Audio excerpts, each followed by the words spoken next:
How's it going, everybody? My cup of tea here, back on a reaction video, and we're here to return to see if Diamondbolt has kicked his addiction of buying Transformer toys, which I don't think he has. But we're gonna be watching the world of Transformer toys in 2022. This was 6 months ago. It's 2023 now, so yeah. It looks like he made another video recently about Indonesia Transformers rip-off. You might have to take a look into that one later, but yeah. Let's just jump straight into this because last video that we watched was, I think it was about a week ago. There were some crazy price ranges on these toys I never knew about. Hopefully, you know, maybe he dialed it back, maybe he found like some cheaper toys, which I don't think he did. But yeah, let's do this. All right, Diamondbolt, let's see if you beat your addiction. I ran out of money. It's been over a year now. Wait, what'd you just say? Well, it finally happened. I ran out of money. It's been over a year now since I made my last video talking about Transformers toys, which I'm still amazed was received as well as it was, considering it's literally like 15 minutes of me losing my mind. But upon rewatching that video, I realized it's actually a lot more complainy than I otherwise would have liked. And so I thought it might be nice to do a follow-up that's a bit more positive this time. Okay, and there is no better time for me to gush about these things than right now with how incredible the toys have been this year. So I'll just say some nice things while also still complaining about it. Yes. 2. Okay, here we go.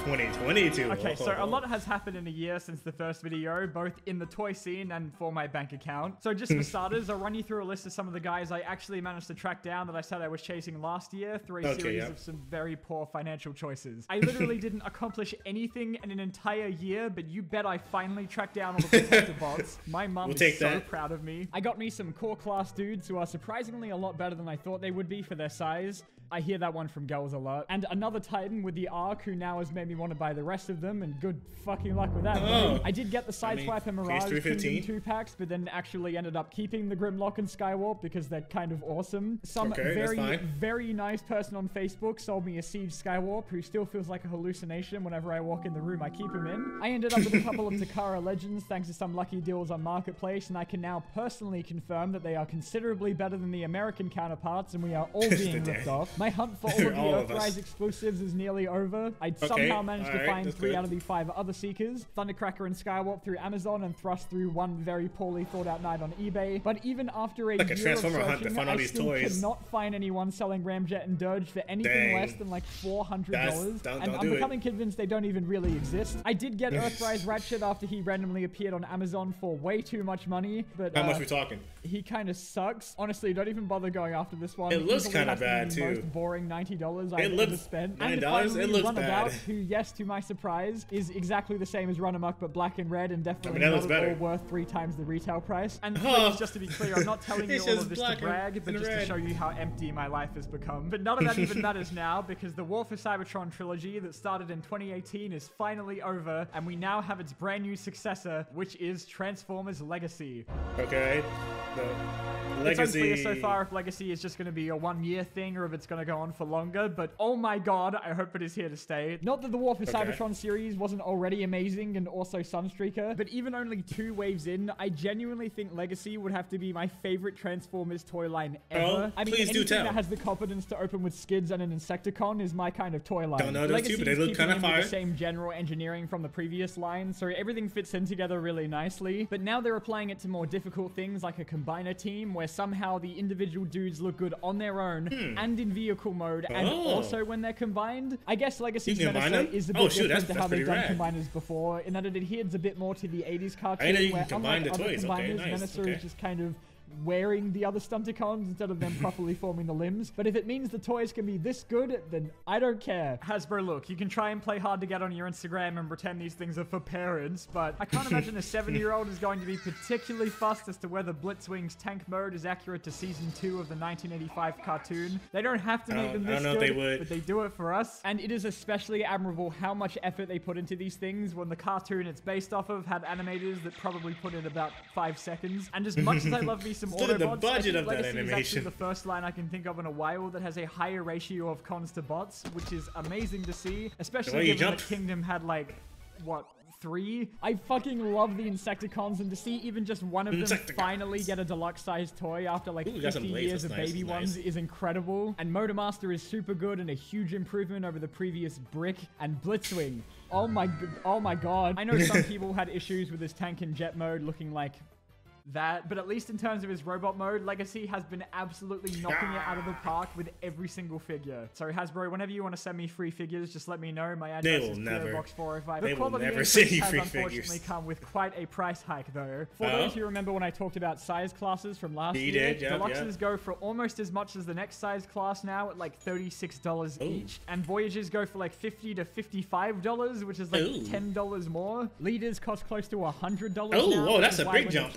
Like this with them, it becomes kind of annoying. Personally, I'm still happy to keep buying the figures, especially when they've been this good, but I think some people are now having issues with choosing between the new G-Axis and having to eat for the week. Legacy does that's a pretty important decision. Super inoffensive, or it's just an extra energon weapon. It doesn't even replace their regular accessory most of the time. They just include it there as a bonus, which is awesome. The most annoying it's been is when they just straight up made Blaster's cassette bot eject out of clear plastic. This dude is gonna break any day now. They're mixing in more obscure characters with the classic lineup from G1 as well this time. Like, they're giving us updated Pretenders with core class, which is such a cool idea. And headlining Wave 3 are deluxes of Point Blank and Crankcase, who are just some random nobodies from way later down the line, which is amazing. Not that I had a problem with the abundance the details, of a lot of toys, 3 years, good for them. But I know a lot of people did. And Legacy finally steps in to do something about that, because its whole deal is kind of like bringing together all the different interpretations of Transformers across the years into one big toy line. But mostly still just G1 through some sort of vague multiverse story thing they haven't really explained yet. Although the Transformers Prime figures in Wave 1 did cause a bit of a stir because some people didn't take to them redesigning them to fit in with the G1 aesthetic, which I do kind of understand. Yeah, but I really like them anyway, so I don't mind. I can't wait to see what happens when they do animated. Hasbro has also been attempting to more environmentally friendly packaging while also selling you Power Rangers NFTs. And one of those attempts has involved removing the plastic windows on boxes, which hilariously is caused some people to go around and steal the heads off of bulkheads. Why? The online-only portion of Legacy Generation Selects has also been killing it, with re-echoes of the Last Lines dudes in colors that are meant to like homage Transformers' predecessor, Diaclone, that are a much better fit for harder to find figures instead of like fucking Ratchet. And luckily for me, I could care less about Diaclone, so I feel no guilt in skipping these. Mostly. I don't have a problem with buying more than one of the same mold if it's like a different character, but recently they've been doing this thing where they've been doing toy and comic accurate paint jobs of characters they've already done figures of recently, and like, I don't know why I'm complaining, but like now I'm gonna have 2 of them, and it's just the whole thing. You don't have to have 2. There's also another extra retail subline that started around Kingdom and is now sort of bled into Legacy that I wanted to talk about too, because it is just the nice fucking cover art in that weirdest box. toy line ever. Nothing about it makes any sense. The buzzworthy Bumblebee line has a concept that seems understandable enough. It's meant to make up for the fact that he only had one toy in the entire War for Cybertron trilogy by making an entire line where he has every single toy. But instead of being one consistent line of similar figures, like, you know, everything else, it's made up of a bunch of different releases from across different toy lines, and sometimes has completely brand new molds, and sometimes they're just re-releases of older guys, most of which are completely different and unrelated characters. One of the newest releases are like slightly new paint jobs of Cliffjumper and Cub from a year ago. Okay, well, sure, they were in the movie with him, so I guess that counts. And then you have Silver Streak, who's almost Blue Streak, and Blue Streak and Bumblebee know each other, I guess. And then Dinobot and Pterosaur. What is that? I don't know, maybe they saw Bumblebee when the Predacons run all the what is this animation? Oh wait, what is this? No they didn't, because they were fucking dead. Wait, what? Sorry, I got distracted by the animation. I don't know, maybe they saw Bumblebee when the Predacons were on board the Ark that one time in Beast Wars. Oh wait, no they didn't, because they were fucking dead. That's tragic. I'm also now realizing that last year's video was more the world of Transformers toys, but exclusively the mainline and nothing else. I really only follow the Chug stuff, which for you non-Transformers fans watching is basically a really funny term for all of these types of figures. Okay, so I'm really sorry to like Masterpiece and third-party collectors, because I don't know anything about any of that stuff. How is the Masterpiece line doing this year, by the way? Oh, a Japan-only cape that you can only get if you have bought all 3 $400 toys. Awesome. And even aside from just briefly mentioning the 86 movie subline, which is still being awesome this year, by the way, I didn't even talk about about the concurrently running studio series, which is a line I've only just started getting into this year. Okay. Which is really funny given it was actually what started me buying all of this shit in the first place. The basic Wait, you didn't gist of mention this line? I started it. Characters from the Michael Bay Transformers. Oh, movies, Michael Bay, yeah. Detailed and size accurate than the previous figures have been before. They look pretty cool. This and this are both $30. It's for the most part a very clearly defined goal, but there are only so many characters in these movies, and it's really funny when you have these weird little outliers that makes me think Hasbro is running out of figures to do. It claims that they're meant to be stuff that's screen accurate, but then you get shit like Thundercracker, who at no point has ever been in any of the movies. It was Studio Series number 9, and even more recently, just slip them in there, slip them in the just toys. Completely made up. I like to think they're doing this just so they don't ever have to make skids and mudflap. Even if it had a bit of a rough start, I've begun to absolutely adore this line, and it's been really fun having a brand new collection to start from the ground up. That looks really cool. I now have a whole bunch of other guys that I found are just impossible to get. Why the fuck is it so hard to get an Ironhide? He's one of the main characters in the first movie. God damn it, this line is so good. Did he die? I even ended up buying all of the Constructicons, and like, why the fuck do I give a shit about the Constructicons? Most of them aren't even in the freaking movie. These toys have actually been making me really appreciate the designs for the Bayformers movies a lot more. And it's even been making me really want to get into watching them all again. But then I'm probably going to get up to Revenge of the Fallen and then realize that buying all of these was a horrible mistake. Oh no.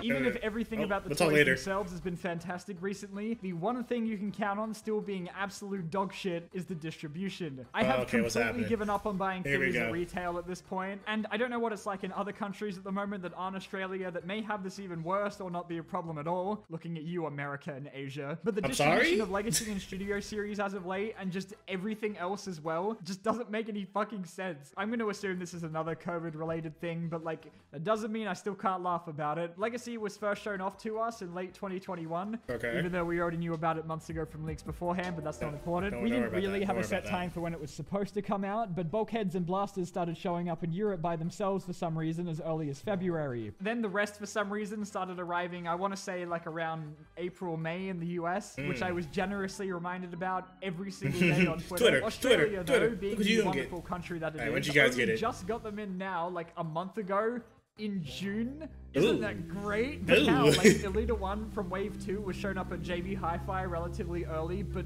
without any of the other ones. Or just somebody, not a bike outside? Quite loud engine. I swear, whenever I'm recording, I always hear some sort of vehicle outside that's really loud, some engine. I think the person left. Alright, I'm gonna rewind it back now because that was quite loud. Sorry about that. Isn't that great? But now, like, Elita 1 from Wave 2 was shown up at JB Hi-Fi relatively early, but without any of the other ones for some fucking reason. Studio Series Sideswipe didn't show up in stores here until fucking April, after appearing in America in September. 6 fucking months ago. The I'm sorry. With Brawn, Ratchet, and Wheeljack came out in the US in February, and still hasn't come out here as far as I know. But Ravage, who was a part of that same wave, he's out like now by the time 4 months ago. What the fuck? But then I went today, and now Kmart has RC, who was in the wave after that one, but doesn't have Ironhide, who came with her. What is happening? Although Legacy Wave 2 Motormaster started showing up here super early and nowhere else in time for Big W's toy sales, so, you know, maybe sometimes it's not all bad. You know that Lego Optimus Prime that was announced like a month ago now, right? How Lego made a post teasing it, and then announced it only a few days after, and then it became available to buy online only a couple weeks after that. You know how cool and awesome that is? Well, whenever Hasbro announces something, it's like, well, I hope you enjoy waiting for that shit for the rest of the year. I feel like if you were only waiting and buying the newest releases, then you would be waiting forever. But for me, at least, there's a seemingly infinite number of older figures I always want to chase down to keep me busy in the meantime. I don't know what is going on, but now I have even less of a reason to ever go outside. I am sure this can't just be a Transformers only problem, but since it's the only thing I follow, obviously, I don't know if this has been happening to everyone. But one of my friends told me there's a Power Rangers figure that took over a year to release after going up for pre-order, so maybe we don't have it so bad. I would say distribution is really the worst of it at the moment. I mean, there's some other minor stuff with like yellowing plastic people have had with some of the newer guys when their toys are exposed to sunlight for any longer than 5 seconds, which is why I'm showing you a JPEG of Studio Series Ratchet instead of taking him out of my oxygen-deprived underground bunker. But apparently Hasbro's already on fixed that, which is awesome. Nothing much has changed in terms of other options either. eBay is still a complete hellhole, but oh my god, I saw 1,000 for a second. Reasonably kind to me this past year. I've stumbled onto some really good stuff by accident, as well as some more absolute crime scenes that I really wanted to show you guys. Just keep Toy Story logic in mind when you see these, okay?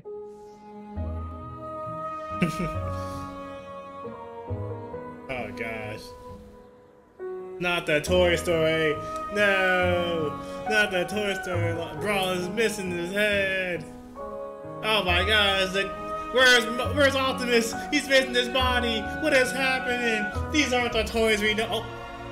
Unfortunately, when it comes to the exclusive situation, well, it's not quite as bad as it was in Earthrise, but it has gotten better and worse in different ways. A good, I want to say, like 45% of Legacy looks to be store exclusive in some way. I mentioned Gen Selects already, which is online only, but those generally aren't too hard to find. And this year especially, they seem to be sort of not focusing on it as much. And then Walmart or Target here has these 3 random Beast Wars guys, which again, annoying, but not too bad. Walgreens, of course, got another fucking red and white figure, and I still don't understand why a pharmacy is selling toys and not like medicine. Amazon has an entire ass line to itself this time in the form of the Wreckers collection, which are a bunch of redecos of some new, old, and really old figures, which here at least are surprisingly cheap for once. I mean, hey, I'm not complaining, but where I think it's become the biggest problem is with this new Velocitron Speedia 500 collection. It's called that because that's how many they've made in total. This is Legacy's version of the Netflix subline that War of the Cybertron had, and for those who remember, was the one with the Bumblebee and Soundwave figures that could only be found at specific stores that everybody wanted, but nobody could ever find because the only people that ever seemed to get a hold of them were assholes. What the fuck? Bumblebee goes for like $80 average now, and Soundwave an entire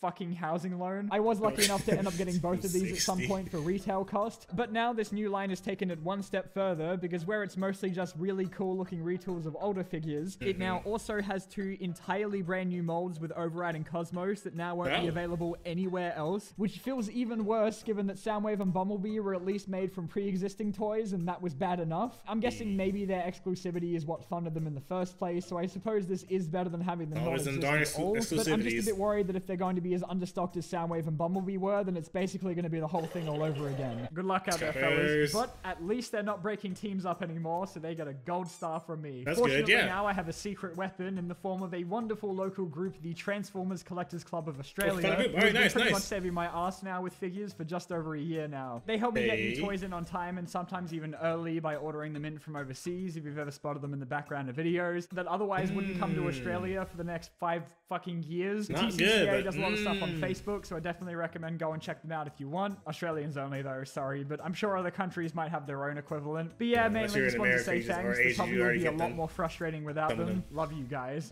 Good job for the... We cannot talk about the current scene of Transformers toys without bringing up the absolute state of leaks and stolen toys, where it's come to the point where actually finding out about something from Hasbro first has become like an event. I don't know how they do it, but months before Hasbro even mentioned them, somehow we always end up with a list of names from some website that they got from hacking into Target's system or some shit that contains the releases of every line for like. They are serious about these toys. They need to know everything about it. Something on Twitter, I'm just sitting there with a checklist of the leaks, knowing that we already knew about that shit like 6 months ago. That is just for product listings though, but what they actually look like tends to get leaked about 5 seconds after they get made. Sometimes in very rare occasions, they do actually get revealed by the people that made them before someone steals them from the factory, but as I said, that's like a surprise at this point. Because there are now a lot of toy reviewers on YouTube, I'm not going to name any names, but I'm pretty sure some of you know who I'm talking about, who just somehow managed to get a hold of toys way before they're meant to come out, or sometimes even before they're even officially announced, and just never explain how for some reason. I mean, they sure aren't review samples from Hasbro, because if they were, they would have said something about it by now. But I'm pretty sure we all know where they're coming from. It has obviously pissed a lot of people off, but here's my hot take. I don't care. You can feel about this how you want in terms of the legality of it, but look, if Hasbro themselves don't mind, which they obviously do not, then at the very worst, we get to see new toys a lot earlier than we otherwise would. That's pretty cool. The only problem I have with it personally is that it now makes the YouTube scene a lot more difficult for other reviewers who only buy their toys legally. It just means that unfortunately, they have to work a lot harder to stand out. Like one of the best reviewers on YouTube right now, Toys R Us, who is this amazing and very buff man who sits on his floor and reviews toys and is honestly just living living his best life. Toys R Absolute Us? legend. Okay, okay. Please go give Oh, him Toys some R Us, love. that's a nice And name. also, on the flip side, Hasbro's YouTube channel, we started doing these live streams every so often where they get the designers to actually show off the new toys and talk about the production behind them and all that. And it's actually really awesome. It might seem like a small thing, but actually getting to hear from the guys that make these things. No, that sounds dope. That sounds dope. Put into it. Too bad I'm not into toys really like cool. buying or collecting everyone toys. in the live That's chat not is for me. always spamming some random bullshit. Stay classy. There's always a live Transformers chat. fans. There's always Anyway, chat. That's pretty much everything of note that's happened in a year, I think. Okay. I genuinely Wasn't cannot that- wait wasn't to see that the rest bad, of but you Legacy bought a in, lot of like, toys. 2 days when the rest of Hasbro's internal servers get leaked. But yeah, I think aside from prices and distribution and exclusives and quality control and yellowing and packaging, I think things are looking pretty good at the moment. Now, if only I could afford it. If only I could afford it. Last time he left something at the end. Let me wait. We need a Pooh horror movie. Oh, that's right. Yeah, that was a thing. Apparently it was bad. I heard about. Captain Hat. Okay, we're good. All right, yeah. Yeah, that was actually a more positive Transformer thing, like video, than the last video we watched on Diamondbolt. He felt pretty happy talking about this one. He found a group, I think through Facebook, that basically collects Transformer toys, like better way to collect Transformer toys and know more about it in Australia. That's pretty good. Apparently he's bought way more toys than last video. He had like a whole table full of toys. Hopefully he bought at a reasonable price. Some probably not. Wait, that was in 2022. Hopefully in this year, 2023, he has gotten better. You know, maybe he decided, maybe I needed this toy, maybe I can buy some food instead. Clearly he's probably joking. He has money. I'm hoping he still has money after buying these toys. But yeah, no, that was fun. That was fun. Yeah, I forgot about that. They would make toys for the Michael Bay movies, Transformer movies. I forgot about that. They got some spin-off toys, I think he said. I'm not sure. But yeah, there's a lot of Transformer toys, a lot of Transformers in general that I have no idea about. It's crazy. The world of Transformers is just crazy. And I haven't even got to watching the actual show. We're just looking at toys in general. There's so many toys and different like series of Transformers. It's actually insane. Go ahead and like that video. That was fun. That was fun time. But yep, that's gonna do it for this video. Hope you enjoy my reaction. If you live in Australia, hopefully you are using that I think it was a Facebook site. I might be wrong with that Facebook group. That group that he mentioned to better get toys properly. Yeah, no, it looks like a really big house to collect toys, especially Transformers. This was fun. This was fun. Well, thank you for watching. My cup of tea is out of here. Deuces. Man, there's just so many toys. I know in 2023 it's gonna be even more toys. Probably it's already out. Oh, these prices, man. These prices just be crazy. Don't go eBay. Do not shop on eBay for these toys because I saw 1,000. That scared me. I like shit. I shivered for a little bit. I couldn't believe it. I just couldn't believe it.